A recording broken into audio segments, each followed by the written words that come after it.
Namaste and welcome to Live, Love, Engage. I am Gloria Grace Rand, your host, and today on the podcast, I am delighted to have with us a guest. Her name is Pattie Grimm, and she is a go-getter. She is a passionate woman leader who is dedicating her life to empowering women and girls to be the best they can be in any endeavor they choose, which I think is a wonderful dedication, wonderful mission in life. Absolutely. Pattie's an author. She's a speaker, a trainer, coach, podcast guest, of course, and women's advocate. And she has also sort of experienced, the highs and the lows, gone from rock star to rock bottom and come back stronger than ever. And not only that, she's got a lot of experience in the corporate world as well. She's got spent over 25 years as a senior leader for global companies like Microsoft, Johnson & Johnson. And now she's running her own training and consulting company. And if that isn't enough, she's also an author. She has written a book called Quiet Women Never Changed History. Be strong, stand up, and stand out. Let's go kick some glass. Yep. So I love that title. So go check that out on Amazon. You can pick it up right there. We're going to talk about that a little bit more in a minute. But first, welcome, Pattie, to Live, Love, Engage. Thank you so much. And I love the title of your show. I was thinking about it as we were getting ready to get on record. Mm-hmm. And I was thinking, part of my message is how can we help women and girls love themselves for who they are, be the best them, because everybody else is taken. Right. How can we help them love themselves more? Because you can't give away what you don't own. Absolutely. And how do we help them engage in the world in new ways? And how do we help women, even though people don't realize this, we still need to kick that glass ceiling, right? We're still underserved, underpaid, and underrepresented. So anyway, so I thought I would throw that in there because I just love the title of your show. Well, thank you very much. It's divine intervention and or divine inspiration. Well, maybe both. Yeah. It probably is. Maybe a little bit of both. Come on. Yeah, it is actually. Now that I think about it, God's knocking me on the head and saying, "Yes, this is what you need to do." So tell us a little bit about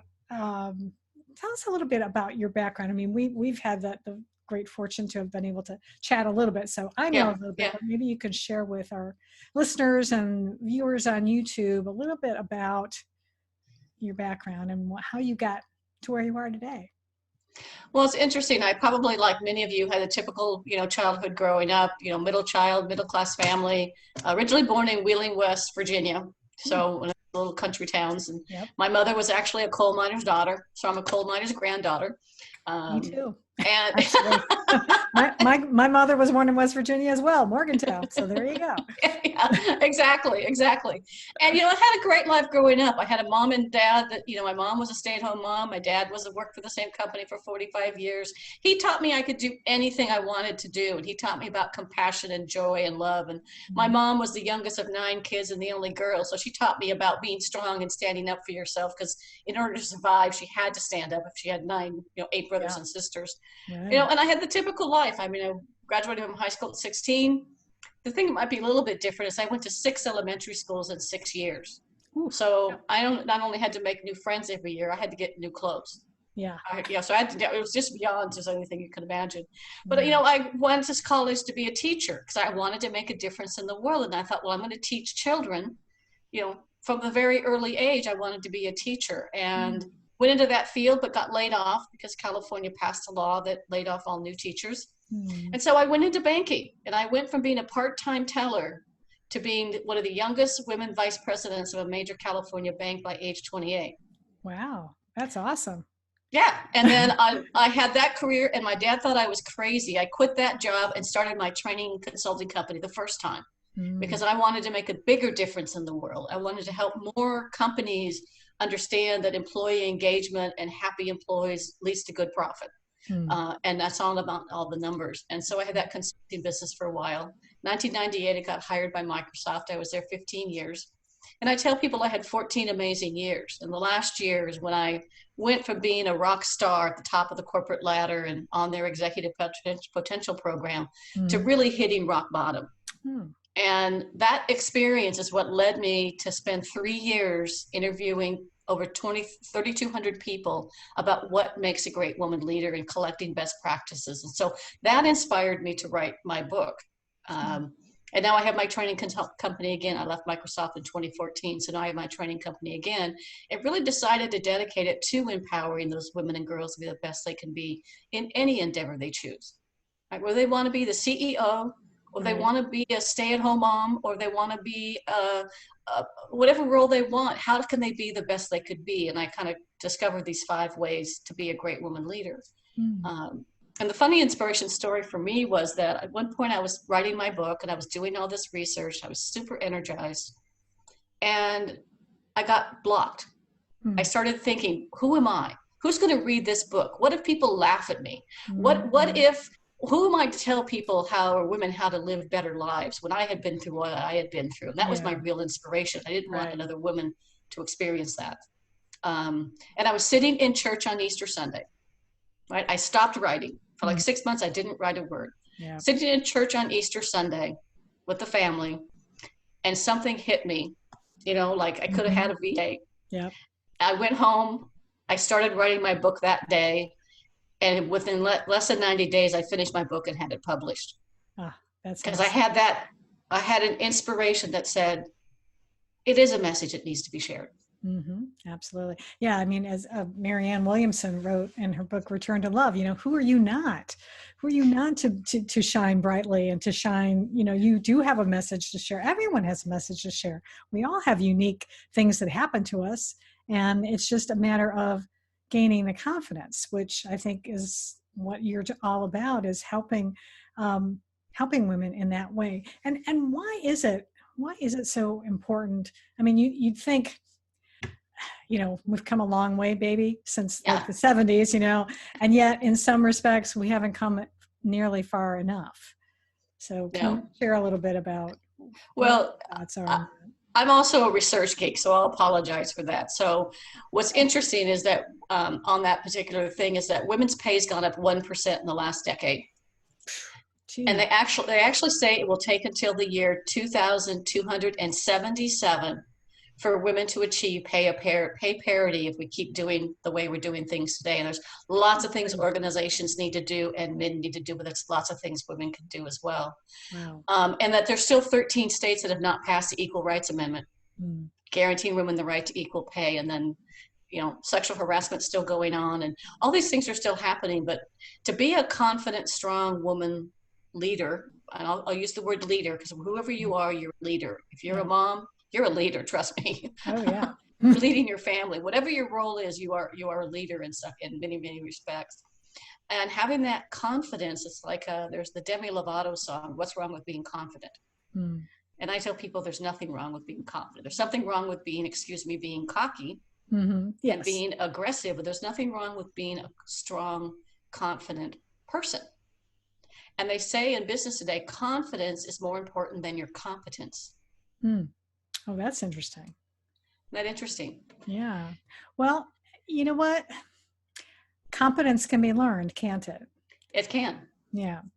It can be learned, and confidence can be learned. Yeah. It's a skill that can actually be learned. Okay. Yeah. It's a little harder for people who are introverts and say, well, how do I show confidence? And I say, when you're doing something that you really know well, say for example, you love gardening, or you love painting, or you love doing something in particular, and somebody asks you about it, you respond with confidence. You respond with confidence because you know it, so you're more valuable and you're giving something to someone. So you can learn confidence. You can learn to be stronger.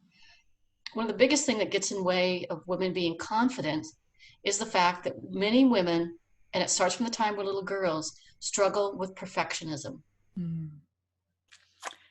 Yeah, that is so true. I know I've definitely fallen victim to that. And why do you think that is? And because it seems like it is something that's more happens more with girls and than it does with boys. So why do you think that is? And maybe you've even asked some of in the research you've done, have you found out any answers about that yourself? I have it. I found some very interesting things. And one of it is that the perfectionism seems to come with how, even in today's environment where we have little girls playing soccer and being scientists and going into science, technology, engineering, and math, little girls growing up to a certain age think they're just as good as any boy, like my dad taught me.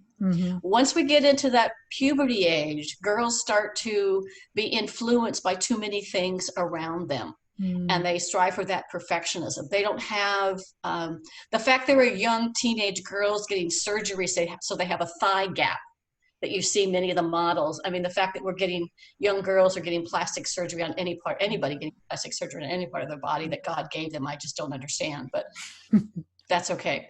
But they're striving for that perfect image, to be that perfect person. And perfectionism is impossible. I have a definition of perfectionism, and I won't probably say it correctly, but it's having extremely high expectations combined with high self-evaluation and being overly critical of ourselves, that no matter what we do, it's never perfect. So a young example I'll use that's kind of funny is watching kids play soccer. My niece and nephew both play soccer. JT plays soccer, little boy. He shows up on the field. His clothes don't match. He's lucky he's brushed his teeth. If he falls down, people yell, JT, get up. Yeah. Tatum goes to play soccer, and she's got to have the perfect little outfit with the perfect little bow in her hair and be perfectly dressed. And if she falls down, everybody goes, oh, Tatum, are you okay? So I think we have to start letting our girls fall down, skin their knees. If they fall down, if they're not bleeding, say, okay, come on, get up and dust yourself off. Let's, keep going, keep going. And then women suffer from, I'm not good enough, which causes perfectionism. Yeah, it's such a shame because, and I, like I said, I know I've gone through this myself, and I've realized part of this, and this was something that I actually came up with last week. I was walking my dogs and sort of struggling with this concept because of needing to be perfect, especially because I believe that I'm a spiritual being, that I'm created in God's image, and God is perfect. So, but if I'm part of God, then shouldn't I be perfect too? Until it dawned on me that, wait, no, I'm actually human too. And so, yes, I am perfect, but the things I do may not necessarily be perfect, and that's okay, because that's part of learning. It's part of growing. We have to make mistakes in order to learn from them. Yeah, so, and you're perfect in God's eyes. Right. And so when someone pays you a compliment or says something to you, women, please don't take that compliment away. That is a gift somebody is giving you if they say, I love that red top on you. That's a beautiful red top. And most women will say, oh, I've had this for years, or this old thing, or I just threw it on a few minutes ago before this recording. We take that compliment away from people when they're giving you a gift. Yeah. And just learn to say thank you. Yep. Yep. I have done that. And I've done that in workshops that I've led, as well as instructing people to do that. Yeah. To just accept it graciously, because otherwise you're hurting that person's feeling. Really, you're rejecting them, and they're wanting to show you love. Essentially, that's what they're doing. They're showing you love. And so it's important to acknowledge that. Tell me a little bit about, let's talk a little bit more about like resiliency and why is that so important for women, especially to have that skill. I just posted a quote this morning I use in my workshop all the time about, if plan A doesn't work out, there's still 26 other letters in the alphabet.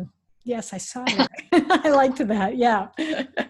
So I posted that this morning. I was thinking about this because, having resiliency is the ability to be like a rubber band, where when things get tough, we stretch, but we don't break.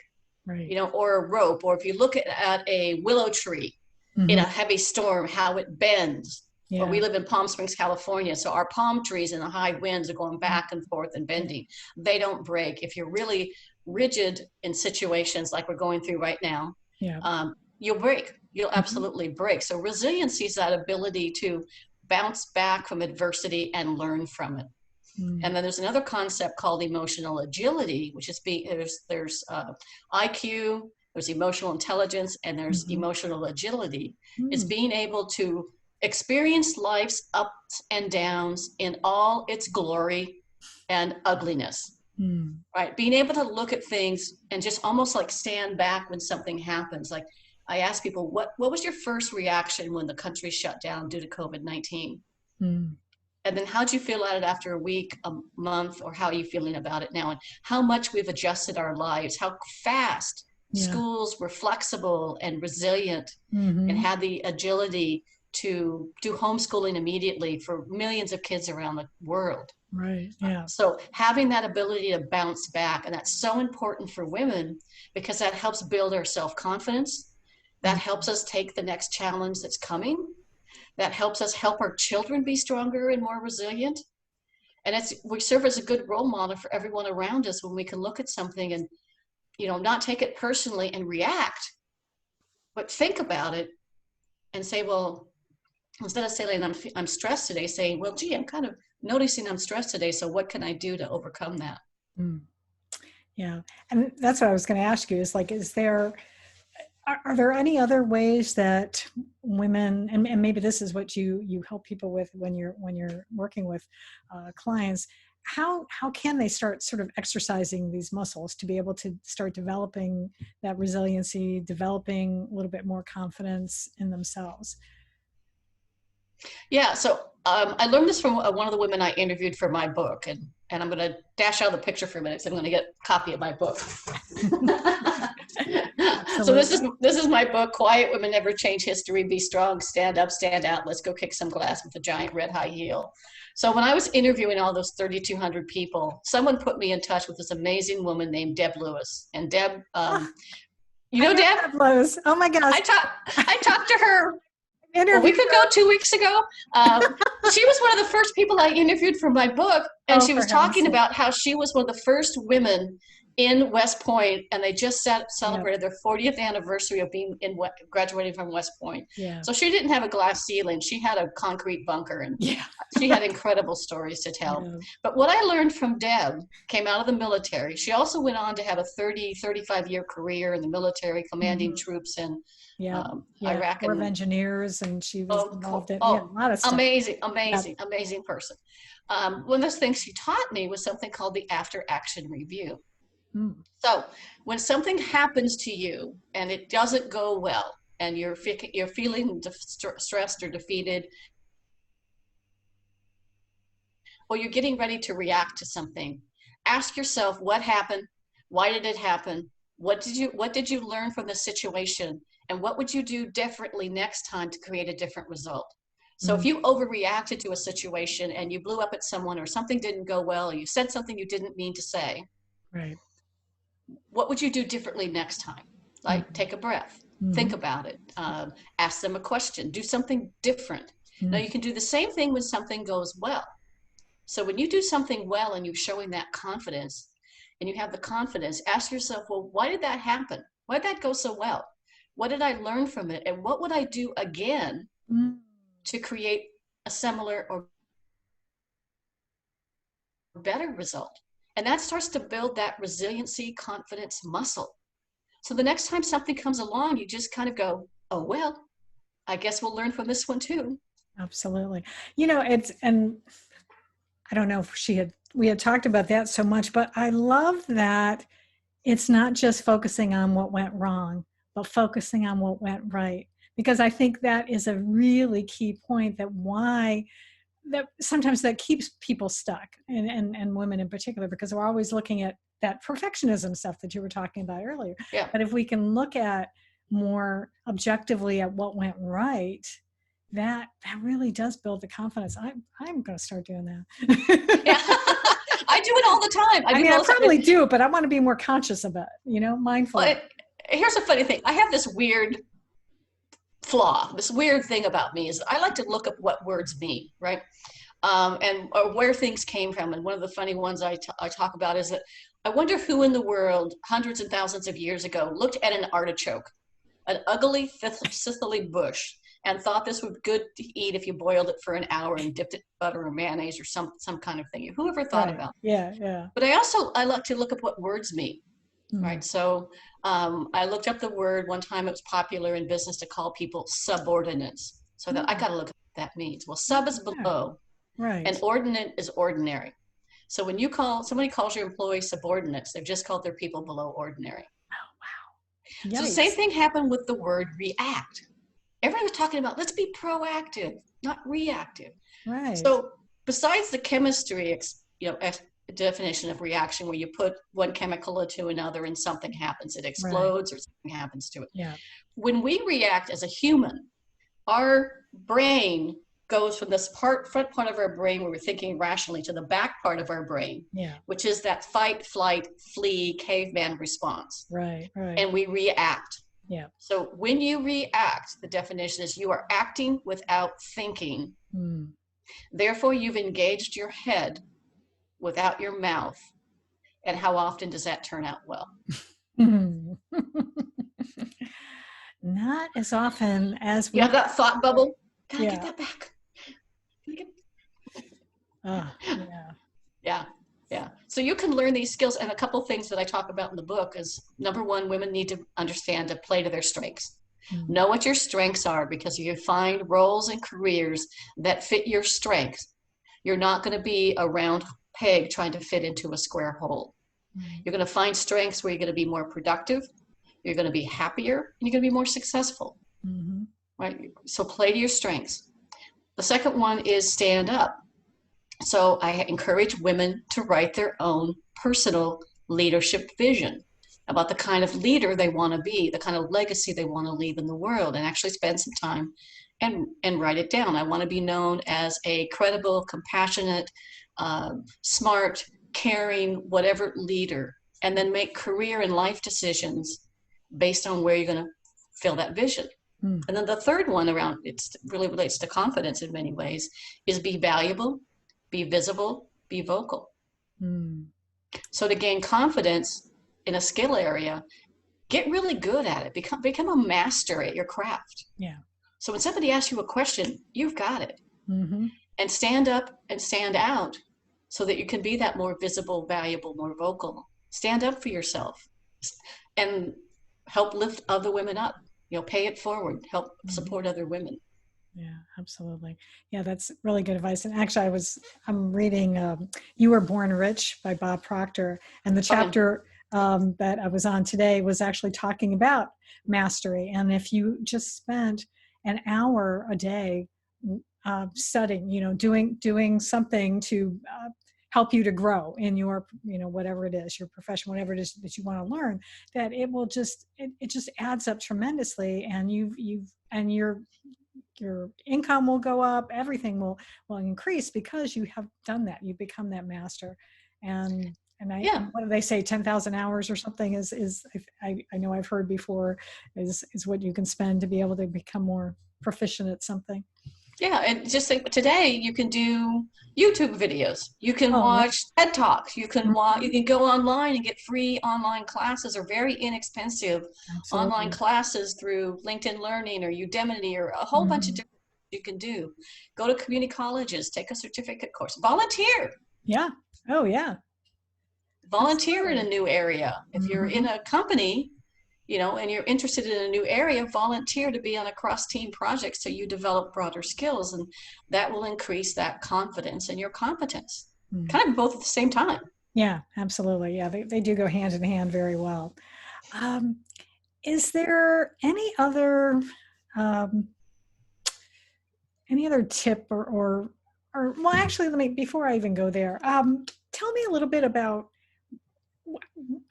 how do you work with people? What is it that, because you said that you've got a training consulting company, and right. So how do you work with people, and who do you work with? It depends. So in the old days before COVID, right. I was doing a lot of workshops and webinars and conferences speaking, but I really love doing workshops where I can do a series of workshops. Like I have 5 modules of how to be a great woman leader that are half-day modules that can be spread over time. Well, now with COVID, what I've done is I've converted those into webinars or workshops I can do virtually. So I can do that for companies and corporations or associations. Like I just did a Ignite Your Purpose with Passion, 5 Ways to Be an Empowered Woman Leader for Women in Technology International Virtual Summit last week. Nice. Well, so that's one way I do things, is through training and workshops and webinars, or speaking to groups, speaking to business groups. A lot of that's virtual nowadays, which is still working pretty well. Right. And then people can contact me about individual or group coaching if they want to be part of a group that wants to get together and, with other women and talk about, well, what we do to improve our confidence, or how can we put ourselves number one on your things to do the list, which is another thing out of the book, is that we have to remember to take care of ourselves first. Because if you don't take care of yourself, you can't give away what you don't own. Yeah. If you don't have good self-esteem, you can't pass it on to your children. So those are kind of things that I do in speaking, workshops, webinars, coaching kind of situations. And it really is about, goes back to my vision, my mission, empowering women and girls to be the best they can be in any endeavor they choose. Absolutely. Well, how can people reach out to you if someone does want to take like one of your courses, or what's the best place for people to find that out? Well, 2 things. One, they could email me, and I'm a pretty simple person. They could email me at my email, which is pattiegrimm@live.com, and I will spell that because my name's spelled a little bit different. It's PATTIEGRIMM@LIVE.com. They can contact me there about coaching or doing workshops or webinars for them or their groups or their companies.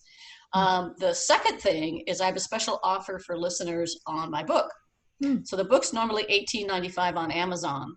If you go to www.womenkinkingglass.com/book, you can get a copy of my book for only $10.